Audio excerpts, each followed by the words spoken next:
A Calabeta dos Anéis de Poder, e da terceira era prefácio Silmarillion, publicado agora, 4 anos após o falecimento do seu autor. É um relato dos dias antigos, a primeira era do mundo.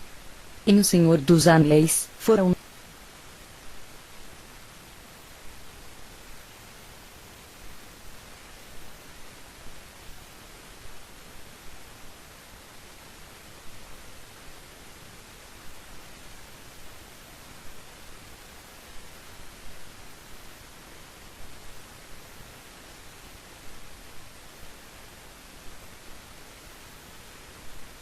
anéis. Em todos os pontos essenciais de sua concepção, ele também é, de longe, a obra mais antiga.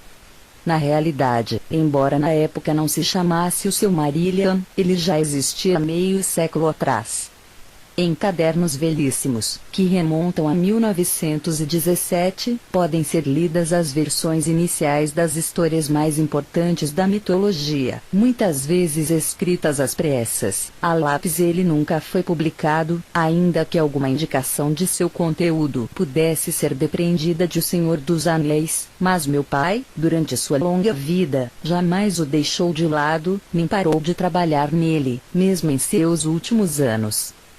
Durante todo esse tempo, o Silmarillion, se considera uma de narrativa, sofreu relativamente poucas mudanças radicais. Há muito, tornou-se uma tradição estabelecida e uma fonte de referência para textos posteriores. Estava, entretanto, longe de se fixar como um texto pronto, e não permaneceu inalterado nem mesmo em certas ideias fundamentais relativas à natureza do mundo que retrata, quando as mesmas lendas voltaram a ser relatadas em formas mais longas e mais curtas, e em estilos diferentes. Com o passar dos anos, as mudanças e as variantes, tanto em detalhes quanto em perspectivas maiores, tornaram-se tão complexas, tão onipresentes e com tantos níveis, que uma versão final e definitiva parecia inatingível. Além disso, as velhas lendas, velhas agora uns por derivarem da remota Primeira Era, mas também da vida de meu pai, passaram a ser veículo e repositório de suas reflexões mais profundas. Em seus textos tardios, a mitologia e a poesia cederam espaço a preocupações teológicas e filosóficas, motivo pelo qual surgiram incompatibilidades de tom. Quando da morte de meu pai, coube-me tentar organizar obra em forma publicável. Tomou-se claro para mim que a tentativa de apresentar, num único volume, a diversidade de materiais, revelar o Silmarillion de fato como uma criação contínua e em evolução, que se estendeu por mais de 50 anos, levaria na realidade apenas à confusão e ao obscurecimento daquilo que é essencial.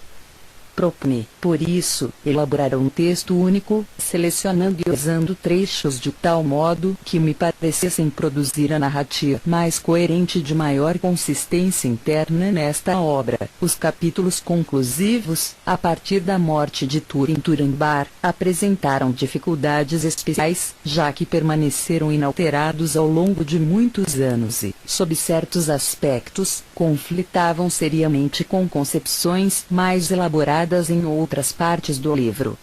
Não se pode aspirar a uma harmonia perfeita, quer no âmbito do próprio Silmarillion, quer entre o Silmarillion e outras obras publicadas de meu pai, e ela somente poderia ser alcançada, se fosse possível, a um custo elevado e desnecessário.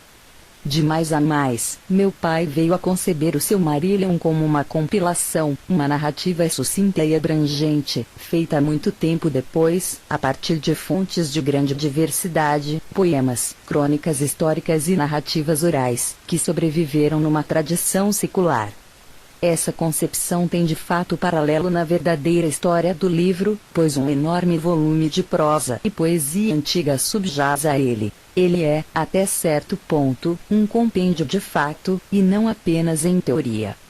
A esse fator, pode-se atribuir a variação de ritmo da narrativa e a riqueza de detalhes em diversas partes, o contraste, por exemplo, entre as recordações precisas de lugar e motivo na lenda de Turin-Turambar e o relato remoto e sublime do final da Primeira Era, quando as Thangorodrim foram destruídas e Morgoth derrotado, bem como algumas diferenças de tom e de descrição, alguns pontos obscuros e, aqui e ali, alguma falta de coesão.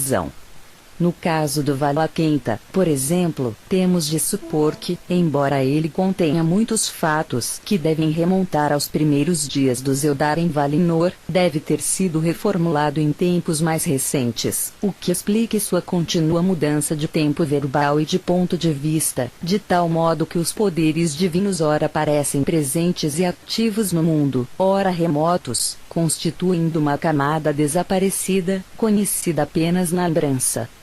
O livro, embora devidamente intitulado Silmarillion, contém não somente o Quenta Silmarillion ou o Silmarillion, mas também 4 outras obras, curtas o Ainul e da Lei e Valaquenta, que são apresentados no início, estão na realidade intimamente associados ao Silmarillion.